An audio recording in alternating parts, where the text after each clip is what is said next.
La musique est un langage universel qui cimente la communication de l'âme à l'âme. Elle est davantage parlante lorsqu'elle joue à la consolidation des cultures de peuples différents.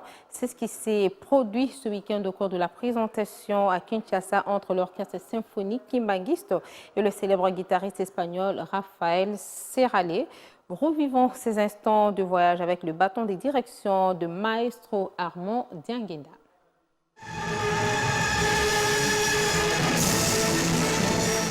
Ouverture de Carmen en prélude pour donner le ton à un concert multicolore en partition à une image. Le ton de la soirée musicale est bien enlevé et laisse imaginer le reste du menu.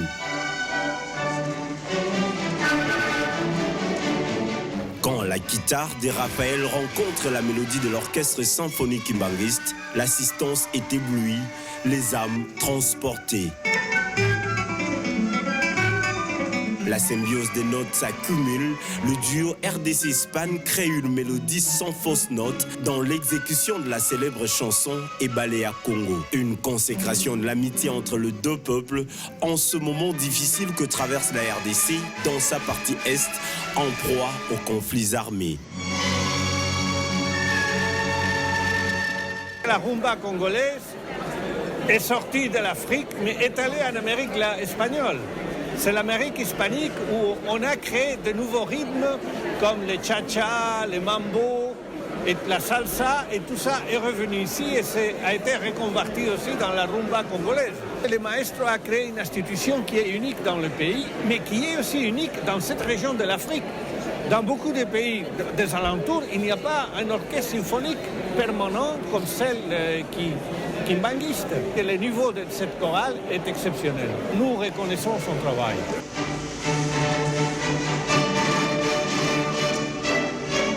Plusieurs autres mélodies ont été exécutées avec finesse dans la suite d'Arlésienne sous le regard admirateur de l'assistance. La musique, c'est le seul langage véritablement universel où la communication part d'âme à âme. Et alors, vous avez compris un peu comment est-ce que cette magie s'est produite entre les musiciens congolais et les maestros espagnols qui a été l'hôte spécial de cet orchestre. Vous voyez un peu le voyage que nous avons tous voyagé. C'est des professionnels parce qu'ils sont sérieux.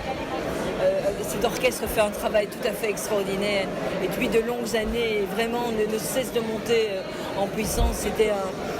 C'était une soirée tout à fait extraordinaire. Les chœurs de l'orchestre kimbanguiste sont formidables aussi. Vraiment, c'était un moment suspendu dans le temps, un grand moment de la culture congolaise et vraiment bravo aux artistes. Et vient le moment où Saralette, dans sa tenue cérémoniale, prend sa casquette de maestro, emporte avec souci Piro.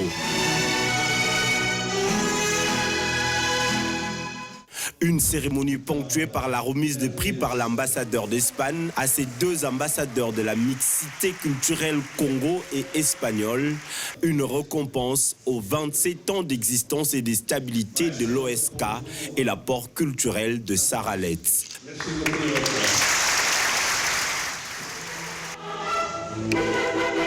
Le chœur s'est invité aux instruments pour couronner cette prestation en exécutant tour à tour des mélodies congolaises et espagnoles.